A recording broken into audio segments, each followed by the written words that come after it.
Okay. Yeah. Now, the F122 liveries are out. Only thing we gotta do now is make a tier list, of course. Okay, so this tier list is gonna consist of an objective view, of course, no subjectivity, no biases. We're just gonna look at the design.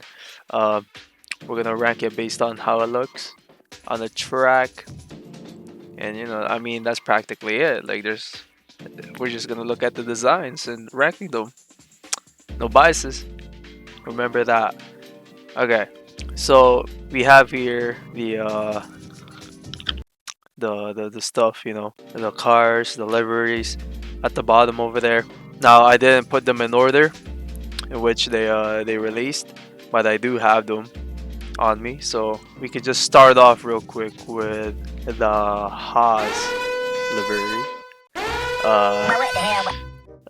So this car has white, a lot of white, has some red and blue accents. It's basically the Russian flag. And considering the circumstances as of recording this video, you know, it gives it like a bad rep. But putting those aside, let's look at the design. If you compare it to last year, it's nearly identical. I think they just changed the placement for the accent. But yeah, that's pretty much it. It looks so plain. So I'm just gonna put this to the D tier. No question. Complete garbage, bro. Okay, let's go. So next we got Red Bull. If you look at it compared to last year, it's the same story as Haas, kind of. It looks very identical to its predecessor. They're basically going with the model. Don't fix what's broken. The only change that I see are again the placements of their logos and maybe some of their accents. Okay, now looking at the old design, it's literally the same thing. Never mind. So, I mean, it works. Like the livery works on the Red Bull. It just fits in. But design-wise, it's pretty basic. Nothing changed. There's no creativity that I'm seeing. They've been using the same thing throughout the years, and that's not really it. But it does look fairly nice though, so I can't really complain about that. But one thing that I can complain though is the fact that they gained something out of the controversy, the goddamn championship. Because of that, I'm obviously gonna put it to the C tier. It's all objective, man. They gained something in the controversy, and that's not fun. Okay, moving on. Okay, so according to the date, Aston Martin is next. If we look at Aston Martin, when I saw it the first time at the reveal, I was pretty. I fucked with it, man. Like I really liked it compared to last year. It made the 2021 car look hideous, man. I actually like the watermelon looking car. Pink reddish accent. It was okay. I found it okay. But the Aston Martin 22 though, it looks really nice. The green looks better than last year's. It's more of that racing green, I think. That green highlights kind of shape or outline the car. It looks nice. It just fits. It just works. There's not much going on. I like the plain designs, ones that don't really have much going on. Honestly, I think in general people like this design, and a lot of people would put it at the higher rank, or it's probably people's favorite right now. But as for me, if I had to put it in a tier list, I'd have to put it at the A tier. It's a really decent looking car, and probably arguably one of the best ones, or the best one. The next car is McLaren. Okay, so man, okay, this is gonna be a tough one. There's gonna be a lot of McLaren boys who might see this, and I've heard their opinions. But personal, okay, I can't put my personal thoughts on this. I gotta look at it objectively. I keep forgetting that. Okay, the design looks quite different compared to last year. Last year's how they implemented the blue color was pretty standard. They just slap on the blue. I was thinking they might go back to the old McLaren design. The blue on this new design is much more lighter. Also, the blue on the new design kind of outlines the sides, the pods. There's so much black on it. I think that's the main issue that I found. Once it got revealed, the black, it was more noticeable compared to last year, and that really put it off for me. But as for the wheel cover, the blue on it is pretty okay. Another issue that I found are the sponsor logos. They're black, which I don't find that good. It's like some kid with an orange and blue backpack. It looks so goofy, bro. It looks like a kid would like slap the colors on this thing, color book style. And because of that, I'm putting this on the C tier. Like, man, I just cannot go with this McLaren, freaking Lando, Ricard dog. So the next car is AlphaTauri. This car is using the navy blue, it's like really dark navy blue with a little more black and white compared to last year. But looking at last year, the white, there was a lot of white, and I really like that, especially the wheels. Oh my goodness, the wheels, the white wheels. You gotta bring that fucking sexy, bro. Like the way it was designed last year, it looked like a race car to me. Having that navy blue on top rather than the bottom made it look like a really racy car. Now, design wise, they put more navy blue on this one instead of white. That's why it looks really dark in comparison. Like, I think from what I'm seeing right now, most cars are implementing design based on like the way the air flows, you know. It's like trying to guide it, trying to guide your eyes. So it makes the cars more slick or aerodynamic. Another thing that I can point out are the wheel covers, because I expected a white wheel cover, but they didn't put it here, bro. Yeah, design wise, it just goes with the car. It just flows with it. It tries to blend itself with the car. Only if they had the white wheel cover though. Putting it in the ranks and the tier list, I would put it B tier. It's an acceptable car. The design, they changed it up, unlike some cars here, the first two. It made changes that are appealing to the eyes, unlike McLaren, bro. McLaren. Okay, so the next car is the William. Oh my days, bro. I did not expect it to look like this. They went all out with the blue, but there's some red outlines, like really small red outlines compared to the previous cars. And yeah, there's just no white other than some of the sponsors, which is nice. It's very minimal. There's not much going on. It's very simplistic. Also, that W logo, the Williams logo at the back, looks really unique. It just looks sleek. But if you compare to last year's, this one felt more proper. Unlike before, it felt like it was just a throwaway kind of design. So as for the tier list, of course, I'm gonna put it on the A. Yeah, I'm gonna put Williams on the A. It's one of the good looking cars, and it looks different compared to last year. Okay, so the next car is gonna be Ferrari. Again, you guys gotta look at the pictures. The colors they used, they're dark red colors. It's such a modern Ferrari color. It's so dark. It just looks so luxurious, man. Blacks. There weren't much blacks last year. They implemented more blacks here, which is and then it covers the wings at the boards and to the wings. And they just leave nearly all the red at the cockpit to the pods back and the fins. It's like they're trying to point at the cockpit itself in a way where like you see the goddamn car, the red car, the Ferrari car, and the yellows. Oh my goodness, bro, the yellows, like there's not much to it. It's just tiny outlines. You can't even consider it an accent. It's just outlines on the front wheel things. I forgot what you call them. The sponsor logos stand out more because of the dark base colors. It's a mix of OG Ferrari plus modern. I think the current livery is inspired from the 1990 Ferraris, but it's just more modern looking. Actually, if I can compare to another car, it looks like the LaFerrari because it has so much blacks. Now, if you compare the Ferrari livery to the previous years, oh nah, you can't even compare because this looks like an entirely different car, design-wise and look-wise in general, which is arguably the best, or some would say it's one of the best liveries for 2022. And I stand by it. This really isn't a complaint, but I just expected this, which is seeing more white. They could have put it on the wing. They could have put white on the top of the wing, maybe at the front wing just a little bit. It just looks fantastic. Looks so pristine. Going back to the tier list, if I had to put it in one of the ranks, it's either gonna be an A or an S. Oh, this one's tough.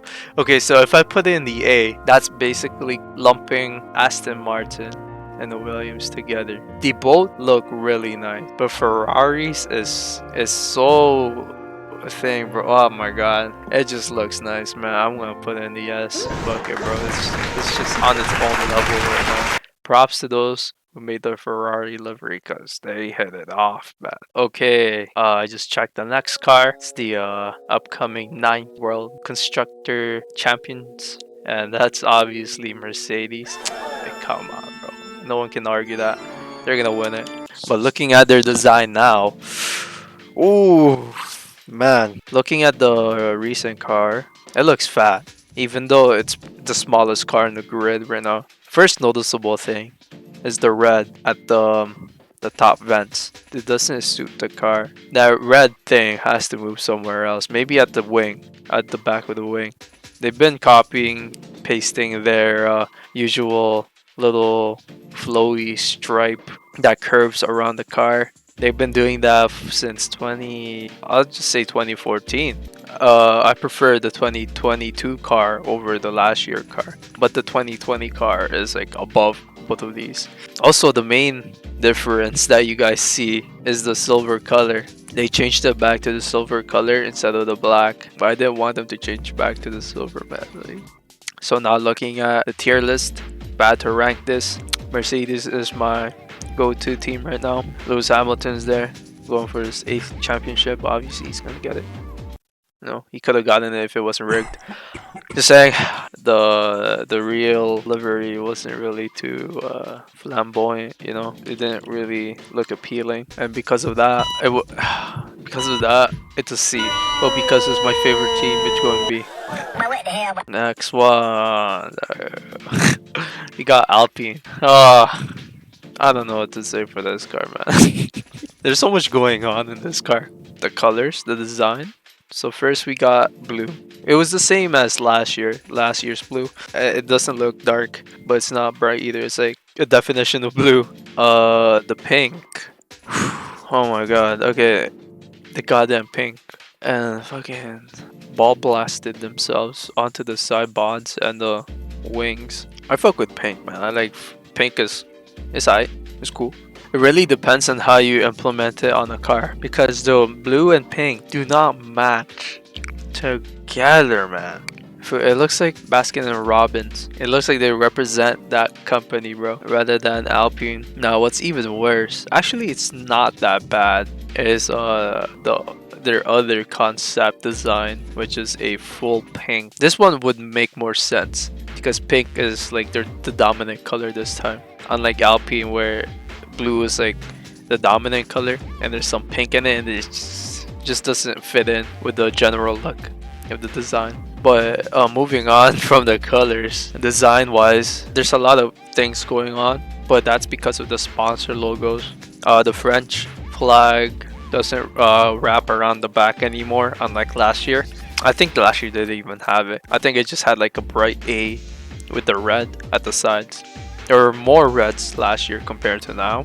I think this year they thought it would be better to replace the reds with pink. Doesn't look nice. The only major complaint on this one is the fact that it looks convoluted, it looks scattered, and the colors. Those are the main complaints that I have, or the main observations that I see that may be like contributing to the fact that it's not good looking. Pretty whack, I would say. So if I had to put this on the tier list, that would be like a C. Finally, bro, after talking nonsense for I don't know how long, now we're doing the last official livery here. We still have a couple more to cover, but this is the last main livery team wise, because there's 10 of them, and that is Alfa Romeo. The new Alfa Romeo, really different compared to the other cars that we have here that we've shown so far. Design wise, it's pretty plain, pretty basic. They just put it on a gigantic stripe, and that's pretty much it. The wheel cover is a little unique. It has the yin yang white red thing with that very artificial looking rim. There's not much to note about other than the Alfa Romeo, which looks quite different from last year's actually. It's more fancy looking. Plus it's more highlighted. It stands out more. There's a lot more white last year, and the logo was there, which was also red, and it was the cross with the dragon. I expected something more from Alfa Romeo because of one particular little design they pulled out before the reveal during their testing too, actually. But if I have to put this in a tier list, Alfa Romeo would be B tier. I can't put it on the C tier because that would mean the car looks weird, but it doesn't. It has a very basic design and it works because there's not much going on. The placements of the logos or the sponsors are like in the right place. You can see it. You can properly see it. It's not like Alpine. Same for McLaren where the sponsor logos or the letterings are dark. But moving on, just 3 more cars to cover. Starting off with Alfa Romeo's camouflage car. Man, the first time I saw this camo Alfa Romeo, I was hyped because I thought they were gonna like implement this kind of design on their new car. Probably like the patterns placed somewhere, but they didn't. I'm the kind of guy that goes for the plain colors, right? The plain designs. This one has that glitchy ASOS packaging looking design or pattern. Like if they put this as red and white, oh my goodness. I would have been dick riding the fuck out of this. And objectively speaking, it would look different from the rest of the grid. Probably a fan favorite. The logo, the Alfa Romeo logo is there. You can see the logo. Like, what's the problem with that, man? As long as you can see, you can use the whole pattern design as your official one. But they didn't, man. Fuck. Yeah, there's not much to say because it's just the plain glitchy color and it looks unique. It's different from the rest of the grid. I'm easily gonna put it in the A. Come on. Actually, no, not even A, bro. I'll put it in the S. Okay, put it in the S. As for suck these nuts, because I'm okay. Next one, we're gonna go for Alpine's pink color. I found it more acceptable than the Alpine's blue dominant base color. It's very similar to that 2020 Racing Point, that pink Mercedes look. So if I had to put it, because I've seen this before and I'm more familiar with it, I think it would be a B, just a bit higher than the Alpine. I wouldn't say it's as good as the AlphaTauri or let's say Mercedes even, but it's obviously above the Alpine blue color. Now, lastly, we have Haas. If you compare it to the other design, the other Haas design, you notice that there's no red and blue in there. Honestly, it looks more sleek without the red and blue. You can see it's just plain black and white, and I'm into that. I'm all for the plain designs, and this is one of them. This embodies a plain design. The red really suits this car. As I said again, like always say, it's like an accent to the car. Kind of like deviates from its base color, and it works. Red, black, white, it works, you know. Because of how sleek, plain, and overall a much less garbage looking car, I pray that they're a top 1 team, Mazepin's sake, because it's gonna be an A, undoubtedly, bro. Based on what I'm seeing online so far, there's a general consensus where like everyone likes this design over the the dog shit Russian flag. Look at that. But yeah, here's the tier list for 2021. The only valid, acceptable, absolutely acceptable, and only correct tier list for the 2022 liveries. I don't know how many times I mixed 2022 with 2021 or 2020, but yeah, this is it. This is the only correct one, and if anyone's gonna argue with it, just know that your team is losing. That concludes this fantastic opinion of mine.